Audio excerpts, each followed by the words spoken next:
Ghost of Yotei, the review. Let's get to it. Let's see what they talking about. Ghost of Yotei. I'm interested to see what sequels are opportunities to either build upon a predecessor and push boundaries, or refine what was already great and deliver that again with a stronger focus. With Ghost of Yotei, developer Sucker Punch leaned heavily into the latter approach, and the result is more captivating open-world action and unbelievably striking visuals at every turn. It doesn't try to revolutionize things, sticking pretty close to 2020's Ghost of Tsushima in general, but I don't necessarily mind when that means it can expand in aspects that matter and offer a tighter distillation of the samurai fantasy that was originally promised.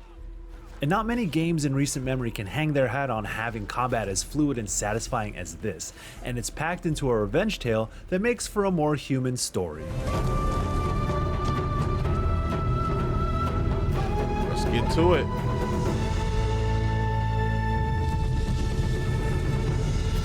So long. Any ideas, boy? Coming off of Tsushima, the novelty of imitating filmmaker Akira Kurosawa may have worn off a bit, but the cinematic stylings of his samurai classics still effectively seep into Ghost of Yotei's look and vibe.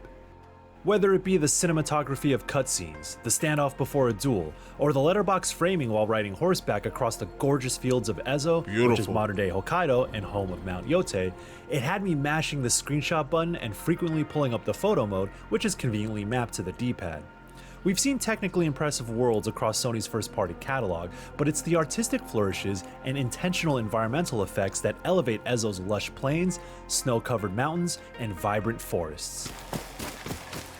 This game looks amazing. The colors. Yotei its own identity, but it's the new lead character, Atsu, who gives the wandering samurai tale a more enticing edge as well. I saw somebody. Sorry to post so fast. I saw somebody on Twitter post. I'm tired of all the girl boss video games. But you loved Lara Croft back in the day, didn't you? You loved Blood Rain back in the day, didn't you? I'm pretty sure you watched the Underground movies, right? So is it because you don't like the girl, and those were like girl boss movies? Is because it was a girl boss movie, or because they didn't fit the stereotype that you wanted them to look like? I wonder. It's a story far less concerned about the romanticized idea of like you dudes want these women in the video game to look like women they'd never have a chance at in real life. Like, that shit is crazy to me. Samurai, and instead focuses on the lengths one would go to exact their revenge. Tsushima's protagonist Jin was just fine for the purposes of that story, yet he wasn't a particularly interesting lead on his own. Moving to Atsu, who's fiery and brash, gives Yotei the kind of personality it needs. Actor Erika Ishii lends their likeness and voice, if you play with English audio, to Atsu and brings something that's more rough around the edges for a more believable character. She's stubborn and has trouble seeing beyond bloodlust, sometimes frustratingly so, and the ways the world and people push back on her kept me curious enough to see things through. My name is Atsu.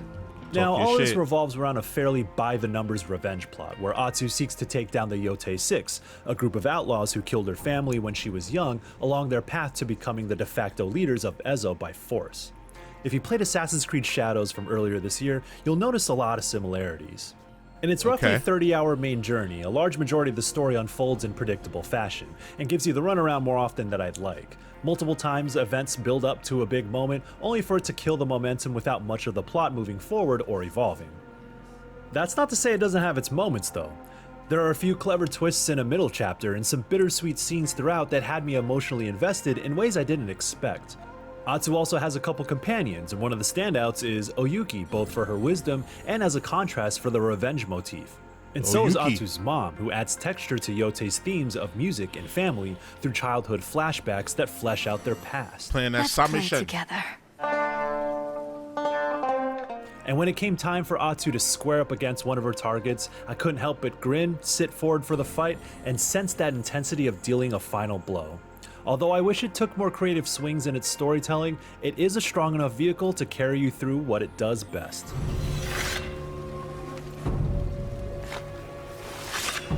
Studying more than the blade.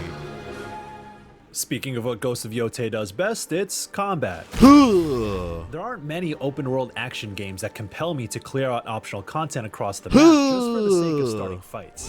And she got the ratchet on her. Stop playing with her. As does the flow of each attack, ability, and parry, yet each weapon carries a certain weight that makes landing hits and those impact frames so satisfying.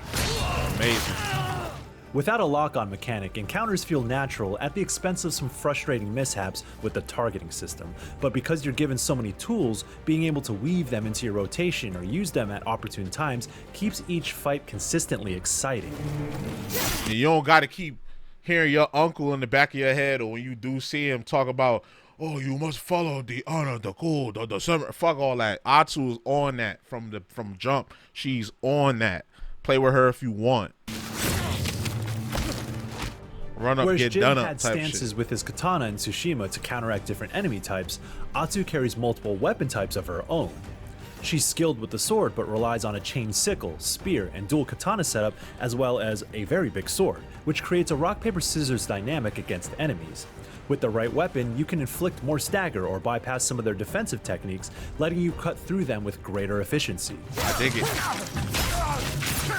All these weapons control distinctly, and the Kusarigama is a particular highlight. It lets you break shields, swing it around for crowd control, and even assassinate enemies from a distance on some Scorpion-type shit. Come here. Yeah. Weapon switching is smooth and fast, so it's not as much of a pain as it may sound, and mastering the cadence of combat makes me feel, and Atsu look, like a badass. I like how she put the sword down and took the staff out. That was fire. Also expanded with the advent of firearms during this time period, as Yotei takes place in the early 1600s. So not only does Atsu not give a damn about honor, she also has no qualms about letting her chopper That's what I'm sing. talking about. She Well, let her them musket or things flintlock ring. Pistol. Sure, the musket takes forever to reload, but landing a shot comes with an emphatic punch that pierces through armored foes. And the flintlock pistol is handy for staggering or finishing off enemies at point blank. And man, does it make me miss Bloodborne. That's what Sony And of needs course, to the bow and arrow is announce. still there, and it feels good to land a headshot. Oh yeah. Then there's smoke and dust bombs to obscure enemy vision, and a flame attachment that temporarily sets your blades ablaze, all of which are effective in their own right. This is all to say that you have a lot to juggle, and no shortage of options for overcoming Yotei's challenges, whether it be an entire camp's battalion or a high-stakes one-on-one. What's his name? Spinachi? Like, what type of name is that? Stealth is still a prominent part of the mix, but largely relies on basic mechanics we've seen time and again in these kinds of action games. Tall grass and enemies with their backs conveniently turned and no vertical vision. Yeah, we know the deal. I won't deny that an aerial assassination or a triple kill chain Right. feels I remember I was looking at the game, the last preview that they did, and I'm like, so nobody see them climbing up on the roof. Nobody looks up. Everybody just looks forward and has their back turned conveniently. I guess you'd have to turn up the difficulty. Kusarigama ranged assassination one more time. Show that's over here. Broadly speaking, there's seemingly a lighter emphasis on stealth than we saw in Tsushima, and Yotei never really pushes you hard in that direction. If you get caught, then you just fight, like, oh no, I have to engage in combat, the best part of the game, what a shame. Right. Back the fuck up. I found teeing up as many stealth kills as possible before going loud to be the most enjoyable way to play, and it seems like Sucker That's what Punch it evolves understood to. how to make that approach work well. I mean, that's what it ended up devolving to. You take out as many as you can. Somebody gonna see you, like an attack dog or somebody gonna see you, and then you just go in and you just go crazy. Ghost of Usually Yotei it's just does the commander spotlight of the duels camp. packaged as deadly boss fights where you're chipping away at their stagger meter and health. Here, mastering the timing of your parry and dodge is of utmost importance, and even though they play out quite predictably, I still got a kick out of connecting on multiple parries in succession, lest I get one tapped myself. Parrying and countering is one of the great joys in games, and Yotei delivers wonderfully. I see that blue glint and I lock in.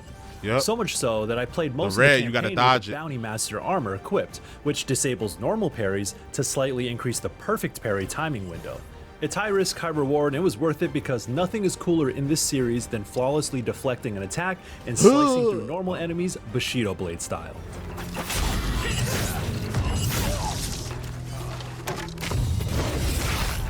And standoffs are back, letting you kill an enemy or two or three in a timing-based EI sword swipe before going all out on the rest of your foes. EI it's another way Yotei, like Tsushima before it, adds satisfying variety to combat. That's so fire. I'm gonna be using that the whole. It was smart for both entries in the series to do away with level-based experience points and progression, relying more heavily on teaching us to improve our own skills and understanding of our toolset. Progress in Atsu's skill trees is tied to finding shrines, many of which are optional, making its open-world activities more meaningful. Unlocking charms for genuinely effective perks, getting new armor sets and cosmetics, and improving weapon efficacy are also woven into side quests. And thankfully, they often don't feel like throwaway objectives to check off of a list. Some of Yotei's more interesting skills and techniques are found deeper in these skill trees, and is a bit of a double-edged sword here. Part of me was somewhat irked at how much Yotei emphasizes optional quests for progression, but ultimately, it's a smart move. There are a few surprising turns in these quests that thrust you into chaotic duels and battles, ushering you through more of the map than you would probably see otherwise. While this works mostly because Yotei's fundamentals are solid, there are also enjoyable stories along the way, like supernatural mysteries to solve, elusive outlaws to chase, and a few cultural nods that show a bit more appreciation for the region and its history. Say it's in Nipatine Mountain. There are trails past the white flower fields. With the latter, I'm talking specifically about the inclusion of the indigenous Ainu people, who are from what we now call Hokkaido. You will keep me safe as I seek out these dangerous thieves. Some of their traditions are celebrated in a way that is a natural extension of what Yotei does in certain parts of its story. Please, said the salmon, if you don't eat me today, I will tell you the story of the arrow that pierced through a mountain. Like Tsushima, Yotei's map is built with the veneer of discoverability, finding ways to nudge you in certain directions without plastering waypoints or markers on your screen. The wind navigation mechanic is back, where swiping up on the touchpad visualizes a wind gust toward your active objective.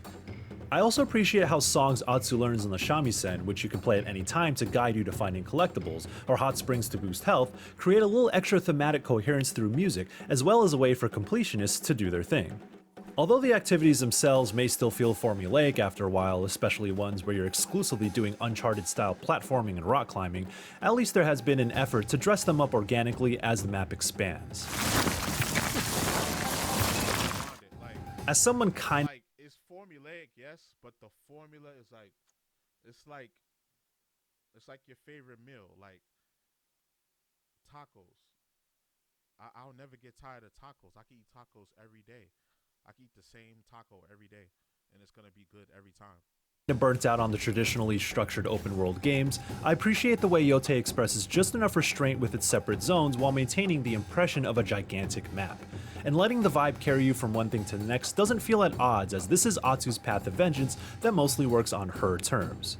With aesthetic options like the returning Kurosawa mode that turns everything black and white with Japanese audio, or new modes like the Takashi Miike option that ups the blood and gore by 1000%, and the Samurai Champloo-esque Watanabe mode that turns on the lo-fi beats, Ghost of Yotei has several nice touches atop its penchant for spectacle.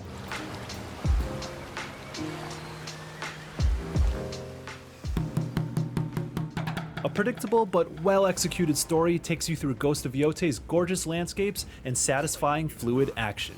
With a strong lead in Atsu as a vigilante who does not care about honor in her quest for revenge, you get a stronger lead character and an expanded toolset that elevates the principles set by Tsushima.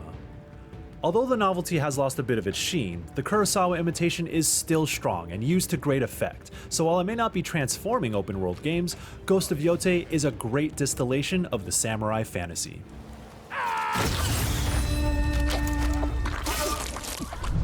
Executive Reviews editor Tom Marks here once again with Michael Hyam. Yeah, it was Sucker Punch. Okay, let's try that again.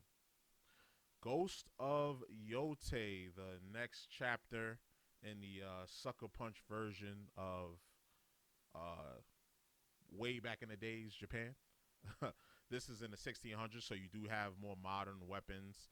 Our main character Atsu is on a path for revenge. She's trying to defeat the 6 Yotei, of members of that gang that killed her family. and she has no honor code. She's from jump. She's on that. Like whatever you on, she on. She's using any and every means to get her revenge. And I love the story. I love the character. I love the environments. I like how they kind of stuck to the formula. They didn't try to do too much to change it because the formula that they had was beautiful. I made the comparison of like eating your favorite food. You can eat your favorite food every day. You don't have to change much up about it.